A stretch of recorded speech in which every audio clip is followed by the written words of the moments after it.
What up, family? This is a follow-up video to my Monte Cristi video that I put out a little earlier, the one that was a little bit longer. This one's gonna be pretty short. Um, yeah, this is actually us going down on the beach here because, like I say, walking the mountain, I was ready to kind of cool off a little bit. So I was like, oh, let's go down to the water. We peeled off from our my other roommates, people that that we met when we came up here. They went and got some beers and stuff, and we had a little picnic basket. So we all just met down here at the corner down here after uh, me and Mila did the walk on the beach here. It is a very rocky beach, but it is untouched.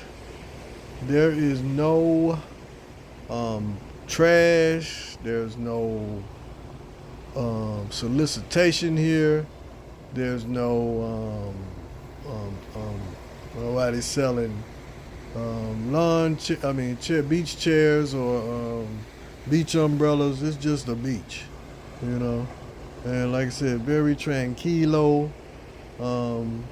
Not many people at all. There were a few people back up where we walked down from that didn't even come down. They just kind of stayed up on that platform up there and just kind of watched us. I could tell they were watching us because, like I said, we stuck out through the whole city. You know, American, African dude, Russian chick, a Russian dude, and a Dominican chick. So we stood out in the city because most of the people up here were Dominican. Like I said, this was the first time when we came here to the beach that I really saw any Europeans other than the ones I was with, and definitely no Americans.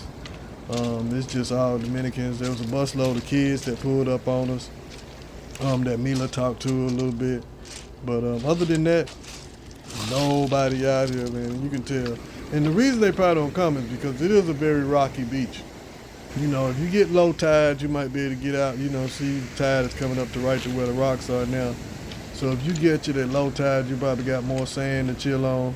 But for the most part, it's a lot of rocks on this beach, and that might be why a lot of people don't come here.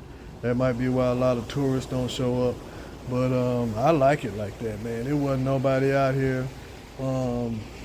We came back at night. The tide was a little bit higher. You couldn't even get down this far unless you wanted to get wet. Like I said, just the lure to this beach for me was just wasn't anybody here.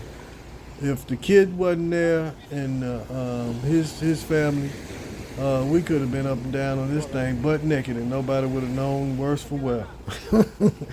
Cause it was nobody. And then especially after like about, I guess when my man and his girl came back down, it was probably about 3 o'clock, I'd say, and the bus of kids were gone. I think the few little park rangers that we did see, they were gone. There was nobody out here. The two ladies that you saw walking down in front of us, they left after we shared a couple of laughs and a couple of beers. It was cool to chop it up with them because they spoke English. So I was able to communicate with them, and we laughed, and I was telling them about my experiences in Sosua and Puerto Plata and Cabarete, and they were telling me about the places they had been. So it was cool. Yeah, man, this was one of the most untouched beaches I've ever seen, pretty much in the world. You know, you come here, and it's like that in DR, man. A couple of places that I've been, it's beaches.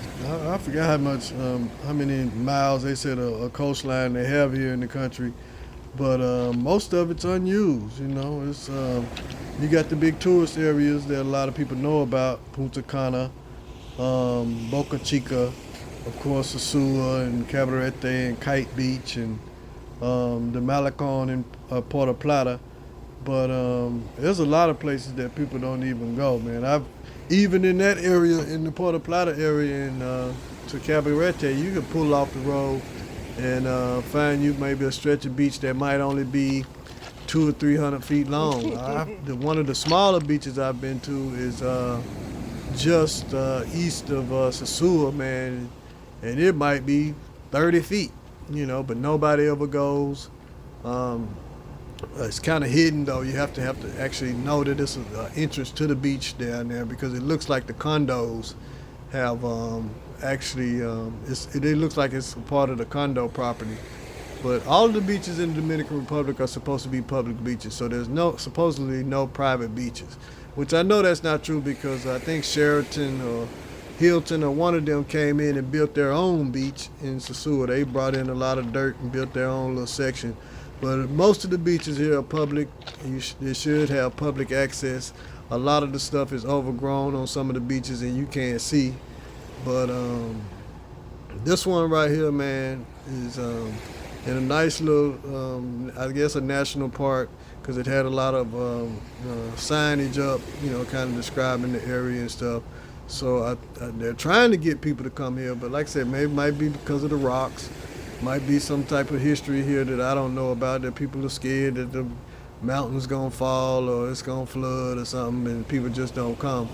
But I like it like this, man. It was nice. Like I said, we could have got butt naked out here and ran up and down if the kids wasn't out, and nobody would even know what was going on. They wouldn't have cared, man. They would have just been like, shh, ain't nobody down there. They can do what they want to do. Because we pretty much did do what we wanted to do.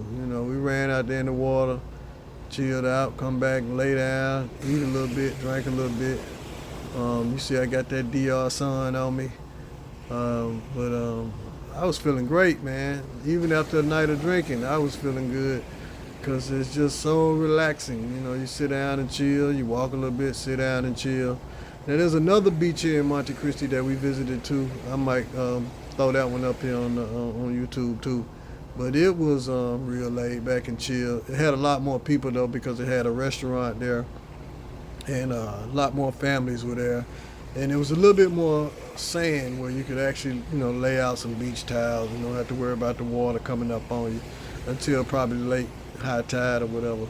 But it was nice there too, and it was we walked there from this beach. It was all downhill. Well, once you get up the hill from here to get back up to the top of this national park, to go up to the mountain, to go to that other beach, it was all downhill.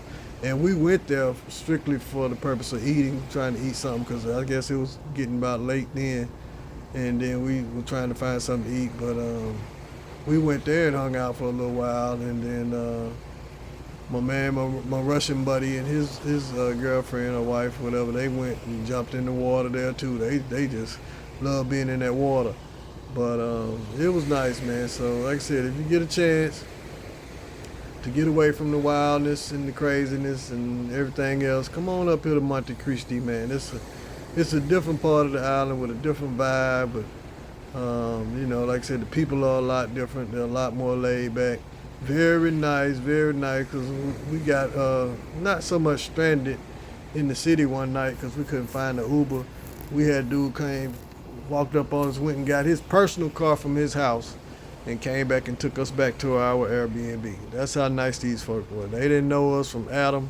We were a weird looking bunch for this side of the country, and everybody extended their hand out and really helped us. So if you can get up here, man, like I say, you meet you a nice person in one of the wilder cities and y'all want to get away, this the place you want to come. Because like I said, it's real laid back. A lot of great restaurants down in the city, a lot of good attractions, but no party. Don't even think about the party part. But come on up, man. It's real nice up here. Peace.